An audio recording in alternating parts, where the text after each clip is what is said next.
Tonight on The Rundown, Russians leave Chernobyl after radiation exposure, Putin receives misinformation from his advisors, and Disney faces threats from Florida's GOP.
Hello, I'm Alina Barnes. And I'm Sienna Rampula. And this is The Rundown. Russian troops are leaving Chernobyl after radiation exposure. The soldiers seized the site during their February 24th invasion and started digging trenches immediately. Soon after digging, troops say that they started experiencing signs of radiation sickness. Nuclear expert Edwin Lyman stated that soldiers might have exposed a, quote, hotspot, end quote, of radiation while digging. Russian President Vladimir Putin is believed to be receiving misinformation from his top advisors regarding how badly the Russian military is performing and how the economy is being crippled by sanctions. A U.S. official told reporters that they believe his advisors are too afraid to tell Putin the truth. The official also described persistent tension between Putin and the Ministry of Defense.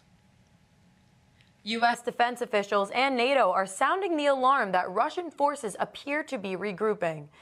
Deborah Alfarone has the story.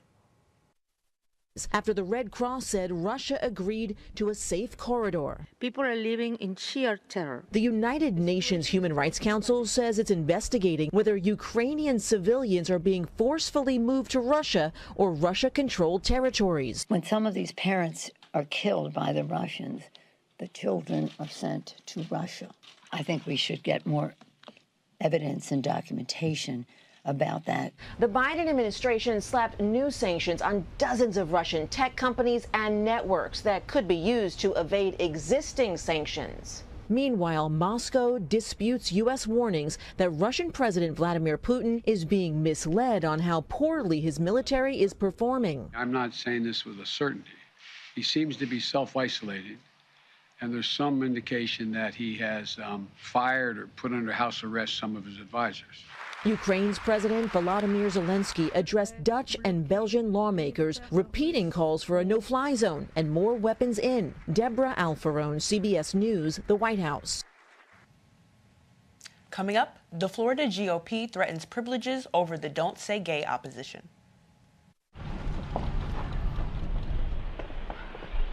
Got a quarter?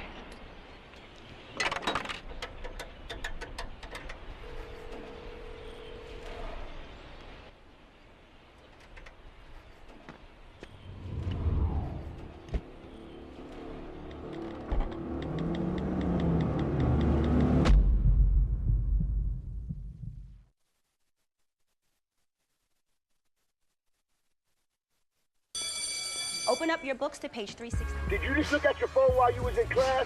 You played yourself. Talking about inspirational quotes. You gotta believe in yourself. Don't ever play yourself. The key is to make it, so make it. Louise, can you give me an example of an inspirational quote? Don't play yourself. The key is to make it. And who said that? I did. Now that's a major key alert. Learn the real major keys to getting to college at getschool.com. Florida GOP leaders threatened to take away Disney's privileges after its opposition to the controversial Don't Say Gay law. Florida Representative Spencer Roach tweeted that meetings have been held to, quote, discuss a repeal, end quote, that allows Disney to act as its own government. Disney called the legislation discriminatory and says they want it struck down in the courts. Senator Collins states that she supports Jackson's nomination to Supreme Court. Collins states, quote, after reviewing Judge Ketanji Brown Jackson's extensive record, watching much of her testimony, and meeting with her twice in person, I have concluded that she possesses the experience, qualifications, and integrity to serve as an Associate Justice on the Supreme Court, end quote. Collins will vote to confirm Jackson's position. Legendary golfer Tiger Woods continues to spark rumors of a possible return to the Masters this weekend. Along with his lingering back problems, Tiger broke his leg in a brutal car accident in February, and many feared he would never take part in a PGA event ever again. However, Tiger reportedly took part in an 18-hole practice round, and the excitement behind him possibly playing is growing. Every golf fan knows the Masters just feel right when Tiger Woods is on the course. Up next, more on a scary situation regarding an anti-abortion activist. Sorry about that. No, I've been staying at my dad's place because of everything. Where are we going? He's good. Yeah, I know, we keep missing each other. I've been working out of my dad's house, doing some reading. I should be working out more. I just feel like I'm drowning. Navigating these times can be tough, but while you care for your loved one, you also need to care for yourself. Go to aarp.org/caregiving for free mental health and self-help tips.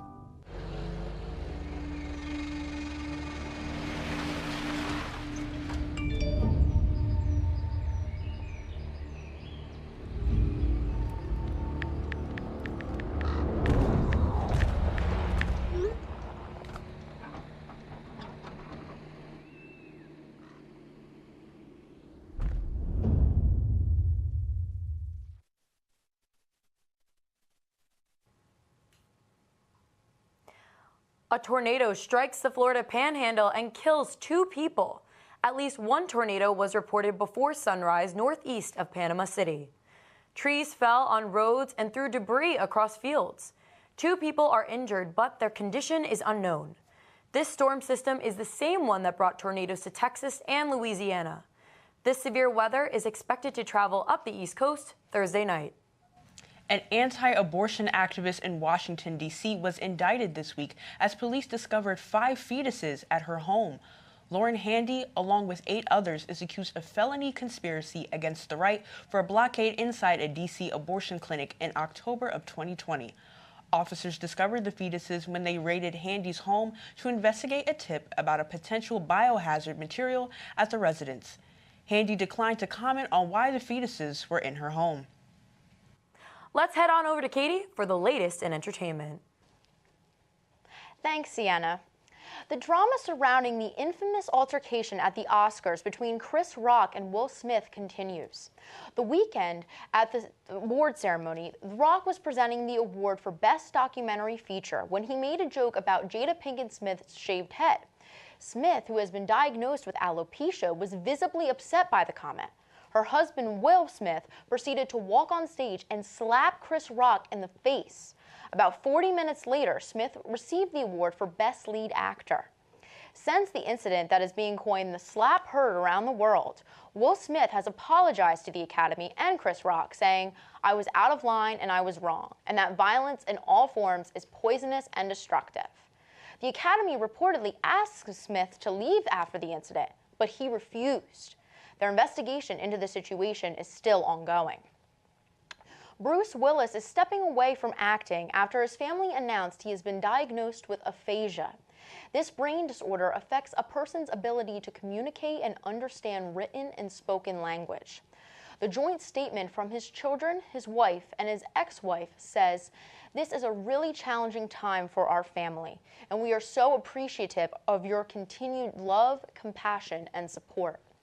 According to his IMDb page, Willis has about 10 movies in post-production.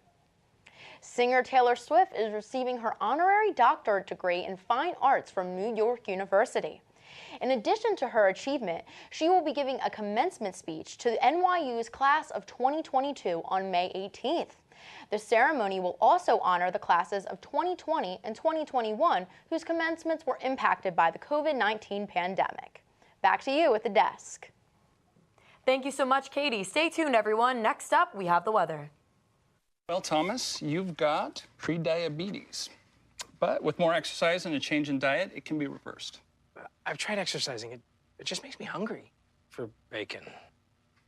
I love bacon, too. And who really likes to exercise? Not me. Me neither. Nobody. So we're good? What? Oh, you still have prediabetes. Big time.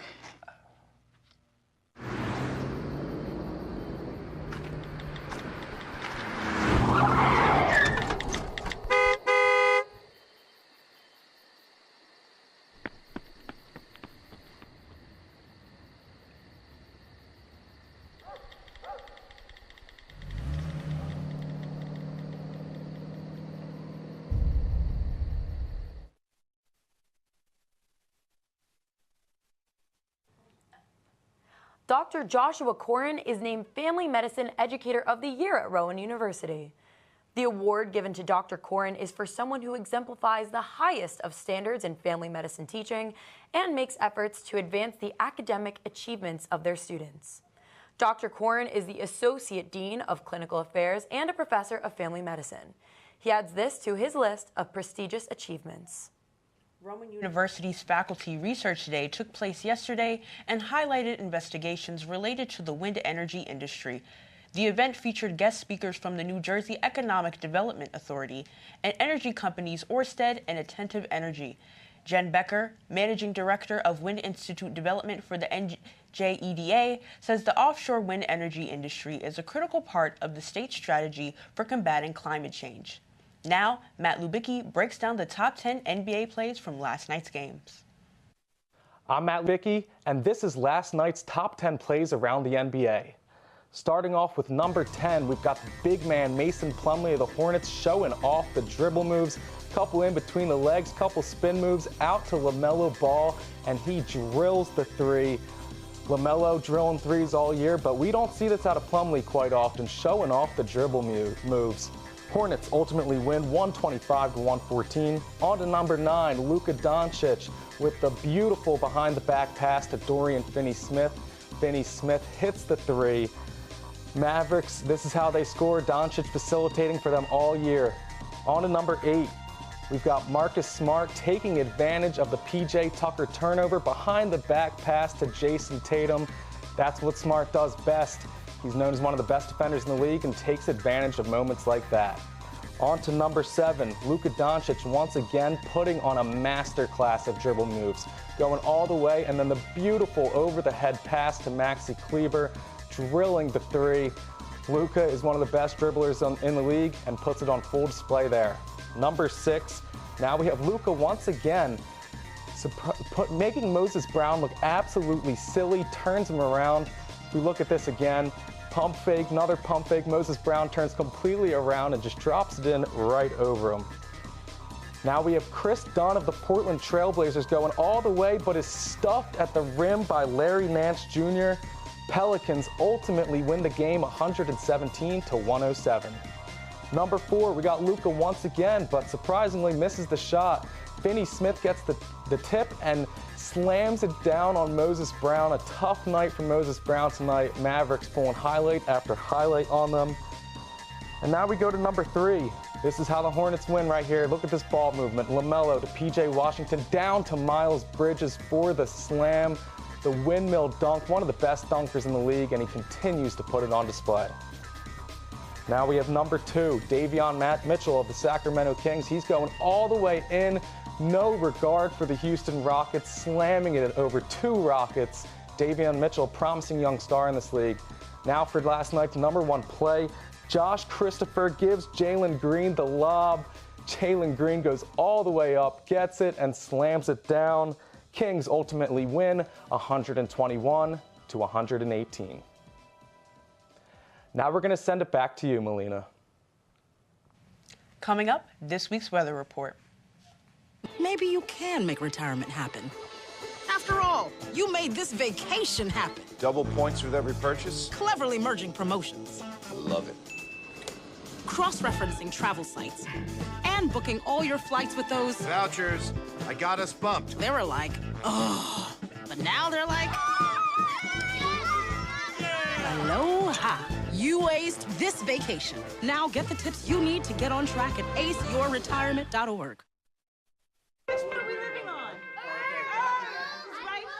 What do you think it would be like to teach? Chances are, you have no idea. Teachers today are breaking down obstacles, finding innovative ways to instill old lessons, proving that greatness can be found in everyday places, and that you don't need to be famous to be unforgettable. That's what it's like to teach. Let's turn to Jamie with this week's weather report. All right, let's take a look at tonight's weather. Tonight we have a chance for some thunderstorms, which hopefully won't be anything too crazy, and we have a low of 51 degrees. Friday, we're going to have a high of 58 with a low of 35, and there is a chance of some showers again, so keep your umbrellas handy with you. Saturday, a high of 56 with a low of 40, and that's going to be sunny, which is a nice change of pace. Sunday is a high of 59 with a low of 38, and there is a chance of some showers, unfortunately, again. Monday, high of 59 with a low of 43, and it is going to be sunny, so yay for that. Tuesday, high of 66 with a low of 51, and that's going to be partly sunny. And now, let's take a look at the weather window. All right, let's look at the weather window. So here, we have some students practicing on the track at Rowan University. It was a little cloudy today, and unfortunately, it did start to rain afterwards, so I'm not sure how the rest of their practice went, but overall, it was a pretty nice day. And now, this is a live shot at Cape May, so while it was partly cloudy here, it's also very cloudy over there, but I'm sure it was still a very nice day to just walk along the beach.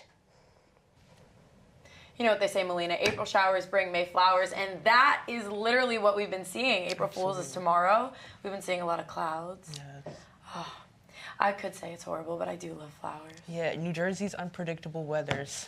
Warm this week, and then last week it was super cold. Exactly. Do you have any pranks planned for April Fool's? I do not. I forgot about it. I feel like every single year I forget about it because it's the first, maybe the second, so I could have like a day to prepare. Yeah. But you think about those pranks? Oh, absolutely, absolutely. You might get up and your chair might fall. Anyway, thank you so much for joining us tonight. I'm Sienna Rampula. And I'm Melina Barnes. And that was The Rundown.